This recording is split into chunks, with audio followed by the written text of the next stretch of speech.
Wondering where I got this custom beer? I got it from Toronto's de facto beer district at Dundas and Ossington.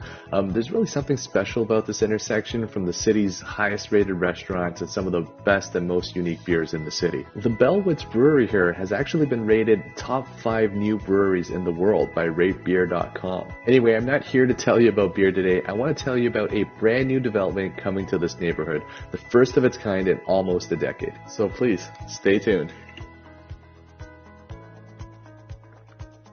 Not bad.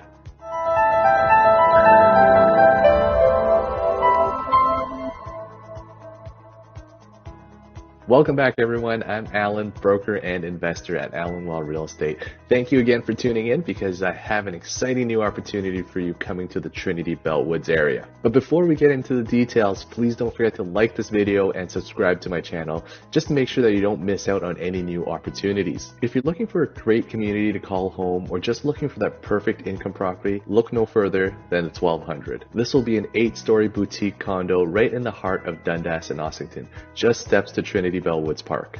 The building will have 115 units ranging from studio to 3-bedroom suites, and one of the nicest things about these suites is that many of them will have large outdoor terraces, something that has been in high demand these days. Another really important factor is affordability, especially in this neighborhood. Currently, the area is mainly low-rise residential with some row houses, semis, and detached homes. Your lowest entry price will be in the area of $1.3 million, and that's for a much older property requiring significant upgrades to bring it up to date.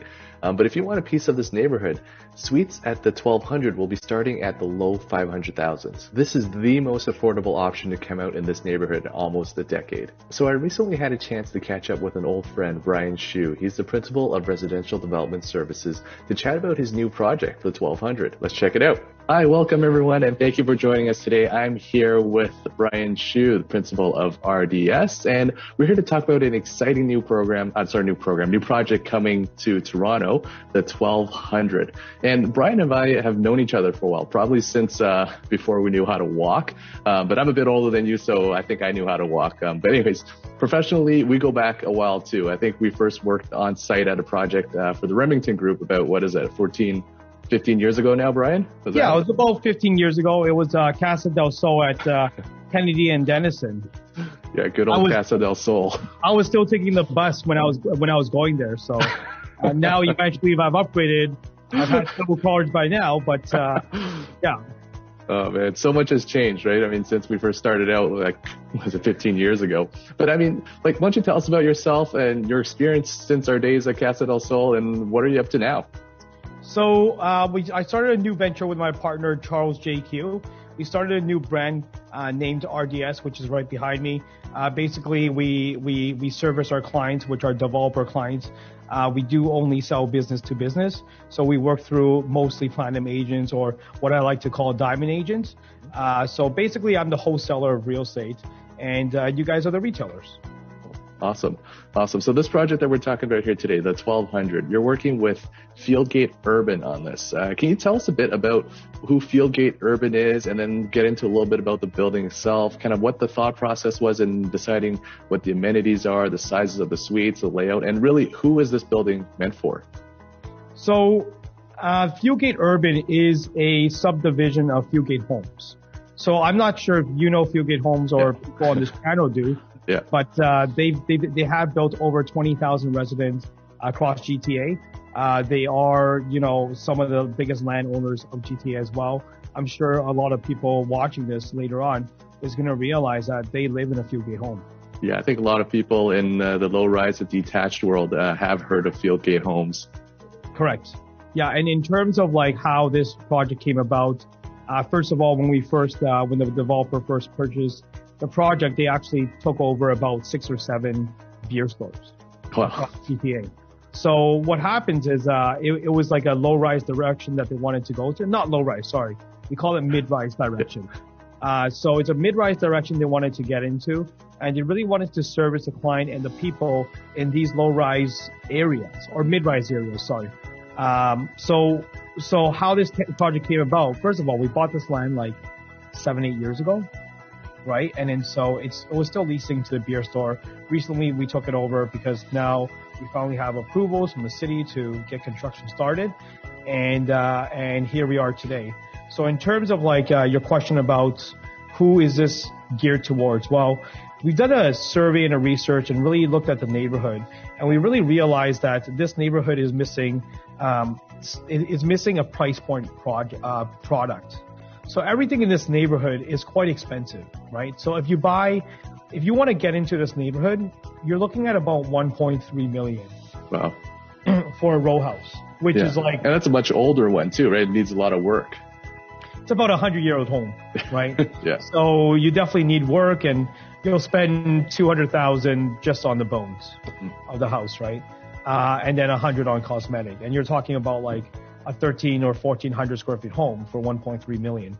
So that's really the starting price here. Now, in terms of like competitive condominiums, are there any? Yes, there are, but there's very few. It's limited in supply. You're talking about a total of 4 buildings that's within a kilometer radius. Mm-hmm. And so we're the 5th building within this kilometer. The other 4, number one, there's very little transactions. Like you can't even buy it. Like every year there's about 10 transactions, and in the condo market, and there's about 40 home transactions. You're talking about 50, 60 transactions in the whole year of real estate.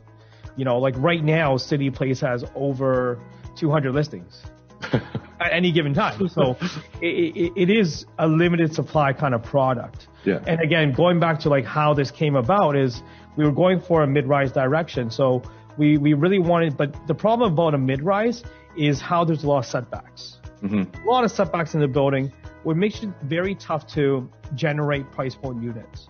But we were working with the architects really closely and just, you know, grinding them down to make sure that they understand that right now the market is price point sensitive. Mm-hmm. So we were able to develop some suites that are on the little bit more of the smaller scale, just so we can get more purchasers in, more opportunity for people that really is hard for them to get into the marketplace to actually purchase here. Right. Yeah. I mean, even with the rising cost of construction, like the bottom line is the cost is more, right? Even just if you're doing your own fence or something, you already know like the cost of wood is more. So that makes sense. I can see that, making them a little bit smaller and then making that nice little, like a sweet spot for an entry point, which is really, really good idea. Yeah. Yeah. So, I mean, in terms of the project itself, I know it's not in the downtown core. So what makes this project unique over at Dundas and Ossington versus, you know, some of the competition of being right in the core? So what I would say is, I'm a downtown boy, as you know. I actually consider this like the edge of the core.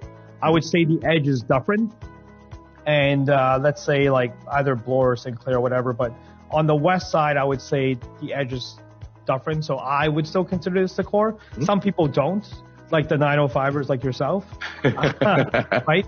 But I understand. I understand the difference. And what was your question again? Sorry, I just want to... I would say, what are the unique aspects and what makes it different from being right in the core? I mean, I guess your perspective, it is still considered in the core, but when I see it, it's kind of like it's outside of the big, you know, the tall skyscrapers, outside of that core, right? It's kind of often a little bit more of an urban, suburban area where there's more low-rise row homes, detached. So what's the unique feature of being there versus right in the heart of everything?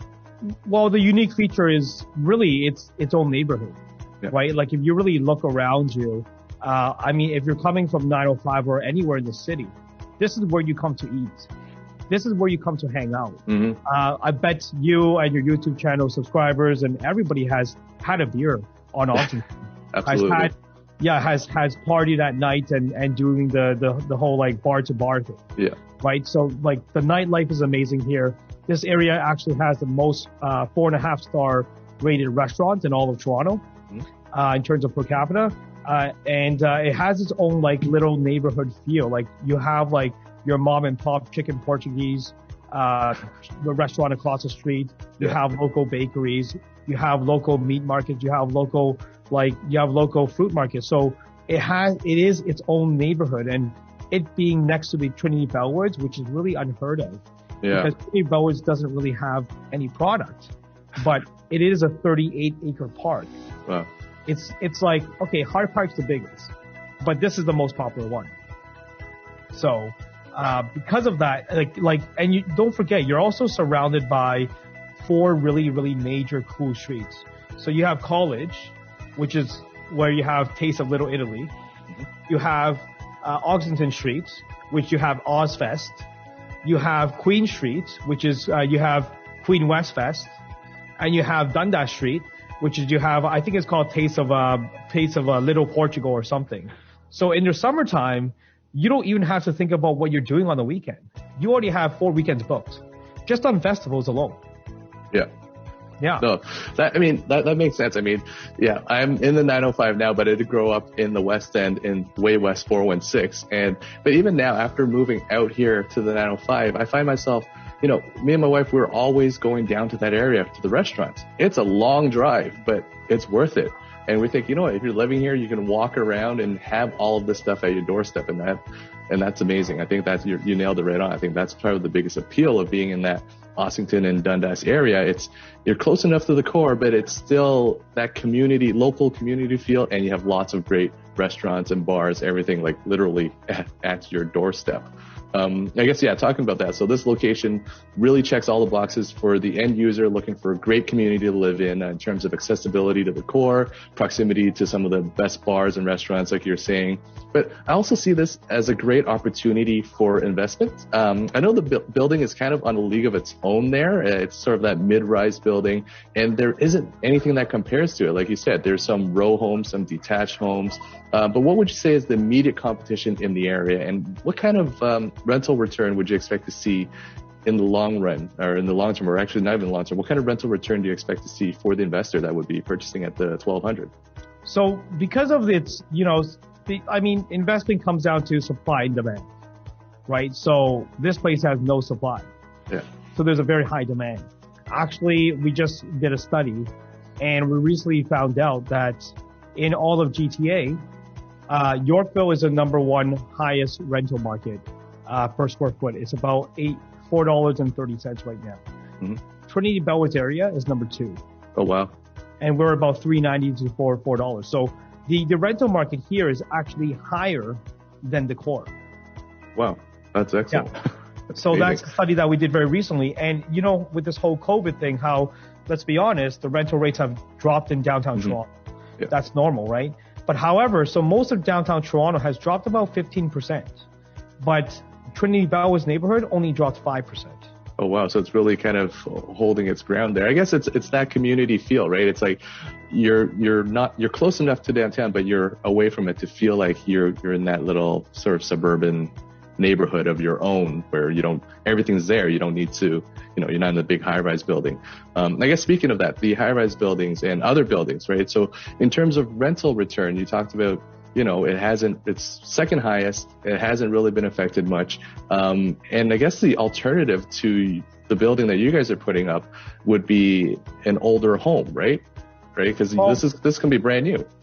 Correct. Like, we pretty much are the only new product in town in this neighborhood. If you are looking to rent, I own a basement. I own buildings here too. So my basement apartment rents for $1,800 right now. And my ground floor unit is like $2,400 for a 1-bedroom. So oh, wow. Rental rates are really, really high here. And that's because there's no supply, but people love to live here.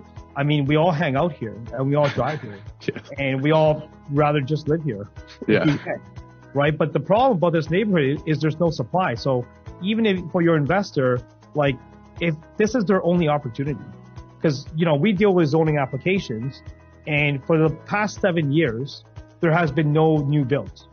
Oh, wow. And in the next 5 years, there is no new builds coming because there's no applications, which means that if your clients want to buy in this neighborhood, this is the only opportunity.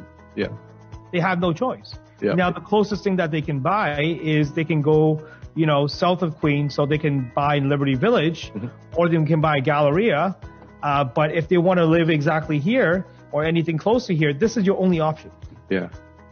Yeah. So yeah, that's right. This is, once you're in Liberty Village, it's a bit of a different market down there. It's not quite the same as being right there by Trinity Bellwoods. It's a little bit different. And I guess the other option is you get one of these older ones that we're talking about for 1.3, drop $300,000 in it to fix it up, and that's like what, 1.6, and that's the only other option.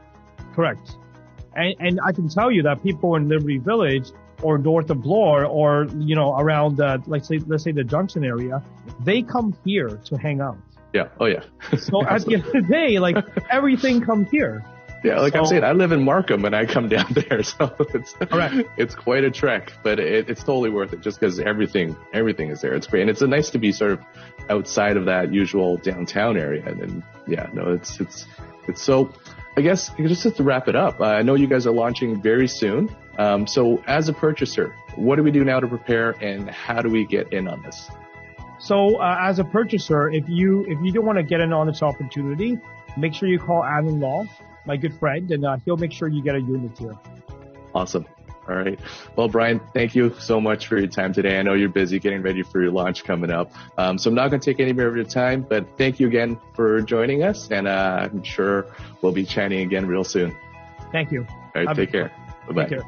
So there you have it. If you're interested to get more information on this project and to get VIP access to the best prices, best units, and best incentives, drop a comment below or contact me at broker@allenlaw.ca. As always, don't forget to like this video and subscribe to my channel. Thank you again for watching, and I look forward to seeing you again soon.